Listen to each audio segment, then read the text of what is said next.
Let's now try to make a clip where we explore some of the options for creating green screens effect in Adobe Premiere. Now, in the previous video, we set up our workspace inside Premiere up here. So we now have a workspace called Video Sketching. And we made a custom folder of the effects that were primarily used when we do sketching. So for this video, we're going to import some media. So I'm just going to double click here in the blank space, or pressing down here on the new item. And you should have downloaded now the folder called Green Screen Intro. You can see this here, it contains 4 files, and we can just select the folder entirely and press import. We can expand the folder here. Now we can see here in the video, if I just double click the green screen news, you can see here we have my colleague Vasant, and he is actually explaining in Danish how the lighting on a stage for green screening would work. But I think we should try to edit him into sort of a newsroom. So what we're going to do is we're going to drag the video down in the timeline to have it create a timeline based on this video. We get like that. So the first thing we're going to do is we're going to make the background transparent. And we're going to do that through a keying effect. Now there are 2 options here. Mostly when we do green screen and blue screen effects, we can use this effect called an ultra key. This is basically the most aggressive, and it tries to remove as much as possible with only one effect. I can show you here. We can drag the ultra key that I have put into my sketching effects panel, or just found by searching for key. You will see all the keying effects here. But we've created a folder called Sketching Effect. So I'll take my Ultra key, drag it on top here on my clip in the timeline. And nothing happens until I select up here the Effects Control panel. And here you can see I have all the options for positioning, scaling, rotation of the image. But you can also see it showed up with the Ultra key here. I have the option now to use the selector tool. Press that. I'm gonna find, I think, the brightest of the green areas here. So up here in the corner maybe. You can see when I press the mouse button, it instantaneously removes most of the background. But you can see there is some noise here. There is still some gray areas. So there are some different settings. The first option to do is to go here into setting presets and just select the aggressive one. See, okay, try to remove as much as possible. You see that actually didn't help us that much. But if we continue on, then we have some different sub options here. For example, this one called matte generation. What often helps is to try to remove the highlights. You see that's removed a little of it. And maybe also remove some of the shadows. And you can see when I begin to do this, some parts of this table are actually beginning to be removed. So maybe I just put the shadows down until this level, and maybe I sometimes need to go back to my selector up here and say, okay, maybe I need another color. Maybe this tone of green was better. And you say, yeah, exactly. It was exactly what we needed. Much better. Now have a pretty clean removal of the background. Now, if you feel that the edges around your characters has been a little too sharp and edgy, you can do this matte cleanup. You select this one, and you can drag on this one called Soften. This will basically create sort of a small blur. You see that if we zoom in a bit here. Over here, you see when we do the Soften, we cut a little off our actor, but we also sort of soften the edges around here. So maybe a good idea to just put this up at around maybe 15, like that. Let's just select the monitor here to fit again. So now we have Vash with a transparent background. What we're going to do is that we're going to put a background inside there, but right now our video is in the video layer 1. So instead we're going to move this up to either video layer 2 or 3, or you can always just drag it further up. And see, now I dragged it up where there is no video layer, but if I just release the mouse, Adobe Premiere just generates a new video layer for me.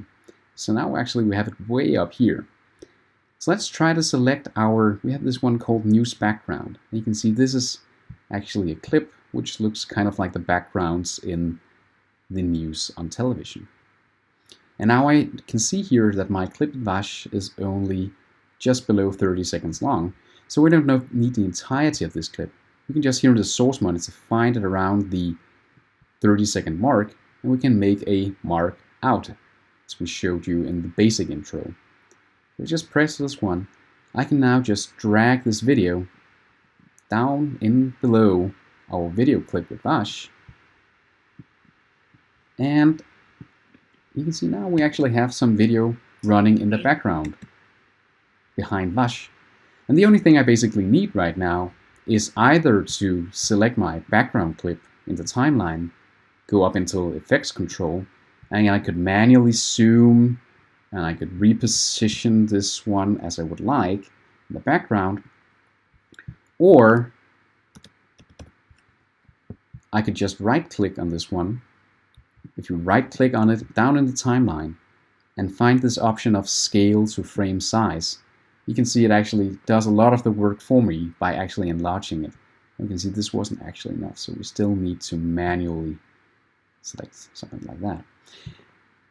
Now we have Vash and we have the table.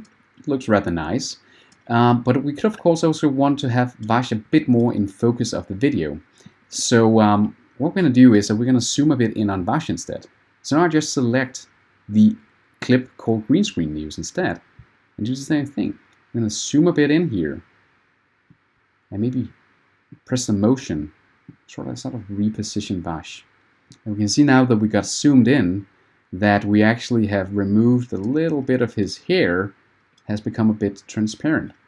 So this might inform us to go back and say, okay, where did we, maybe it was the tolerance, no, it probably was the transparency. You can see here, I'm going to add a little bit, a bit here. And you can see as soon as we begin to fine detail these things, the background tends to come back. And that's one of the problems or challenges of using this specific tool of the Ultra key, that it never really does the job 100% without also taking something here. Of course, we could continue to say, okay, is it then this color? Yeah, okay, no. Is it this one? We could fiddle a lot around back and forth, and mostly we can do good enough. You see right now, it is probably good enough for most sequences, this one. It looks like we want it, but we could also, for a minute here, maybe just delete the Ultra key. So I'm just going to press up here, press delete. And I can also use the color key. We had another keying effect down here. So I could select the color key, drag that one, top of the news. And you can see when I use the selector to then select the color, nothing actually happens. And that's because we have to adjust over here in the effects control. We have to adjust the color tolerance. So you can see when I begin to drag this one, I begin to drag colors that look like the color I just selected with my selector. You can see I can do that up to a certain point, because when I move it further now, I also begin to eat colors away from our actor. I can actually make him disintegrate. So what we will often need to do with the color key is to make more than one. So maybe I adjust this one to like 50%, saying this is good enough. I can add this edge feather, which does something akin to the other one of sort of making the edges a bit more soft. You can also use edge thin, where you can see it sort of begins to actually eat some pixels off the edge, like that. And we can begin to see, okay, what works and what doesn't here. We maybe actually need to do something like that. And what we're going to need to do with the color key is that we need to make more than one. I could of course manually select this, but I can also just right click on it in the effects control, say copy, and in a blank space say paste. Now I get a second color key, and I don't have to tweak anything else other than using the selector to select another grade of green here. So you see when I select this, maybe select this one over here, I get the option to then say, okay, what if I wanted to remove some of that? So again, I can see, okay, here the tolerance needed to be different, something like that. And I can add another one once more, having a third color key. Maybe want to remove some of the more darker hues here. And once again, we can do this. And as you can see, I have much more control now of what I actually do remove and what I don't remove. But as you can see, we are not even done yet. We need to add more to get where the results that we want. So this is a much lengthier, much more time-consuming process than just using the Ultra key. And for every time that we add a key here, I don't know if you can hear, but the fans on my computer are running amok right now. And that's basically because that every time we do this, every time we add a new key, we are actually making the computer work on overtime to render all of this stuff. You can see, of course, the results can become much more precise. We get more control, and we have a more finely detailed result in the end. But it does come at a cost. You can see now we're more or less there, but you can also see that we are beginning to see that the video is actually lagging a bit. We cannot really run it in real time anymore. Of course, we can, over here in our program monitor, we can set the resolution down to 1/4, and then maybe we'll be able to run it sort of smoothly. But you can also see it becomes hard to actually see if the effects are working like they should. You can see it actually looks smooth, even though the playback makes it look wrong. So we often have to sort of see, okay, is it actually working here? So that is the two ways that we can use the green screen effect. Either by having a lot of finely detailed color keys, or by, let's just remove the color keys again here, remove every one of them, just pressing backspace here, or we can simply say, okay, can we, with the lighting settings we created, can we sufficiently just use the Ultra key? With the small tweaks we can do here, can we then possibly create something that is good enough? As you can see here, now I was lucky, I hit the completely right selector, and I made something that is probably going to be good enough for most purposes here.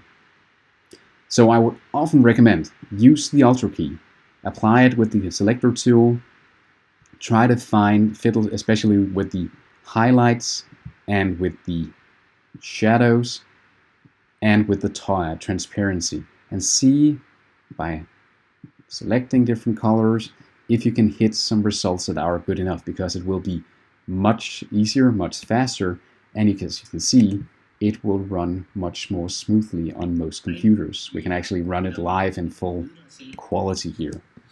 And what the keying effects here then gives us a possibility is that it actually enables us to, for an example, put something in the middle ground. So I can take our background layer here, the news effects running here, I can drag it all the way down to background layer 1, video layer 1 over here.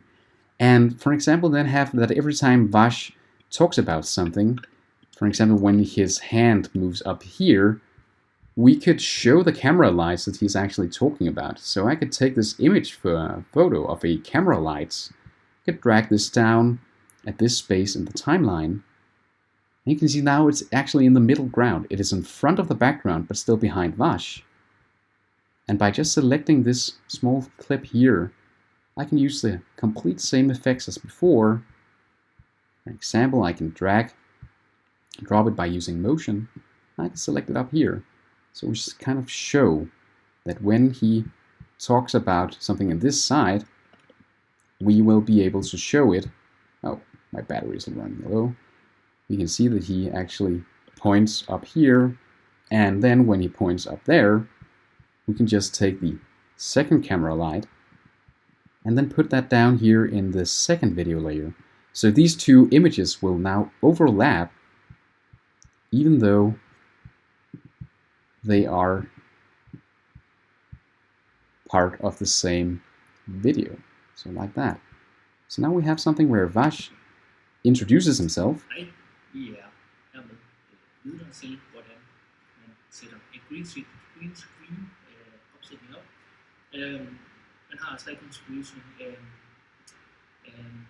hvor man har et key light, like that. Men når du sætter green light, så behøver man faktisk select your green light for the mest separate mode. You can see he said that we didn't need the one on the left, so we can just let that one go away, and then we can, by just pressing on the edge and drag that, we can extend the last one that he talks about, like saying, okay, we use this one only, and you can see now, when he points to it, his hands can actually be up in front of it without any problems, because it's in our middle ground. And that's the basic strength of green screening. Of course, we could do all sorts of animation and stuff too, but the basics are we create transparent backgrounds so we can put something in the middle ground and in the background, or in multiple middle grounds by just creating more and more video layers. And we do that by either using the Ultra key, the easiest one, or the Color key, the most precise one, but also the one consuming most time to do. So in the next video, we will begin to apply these effects into green screens where we also add animation to the mix.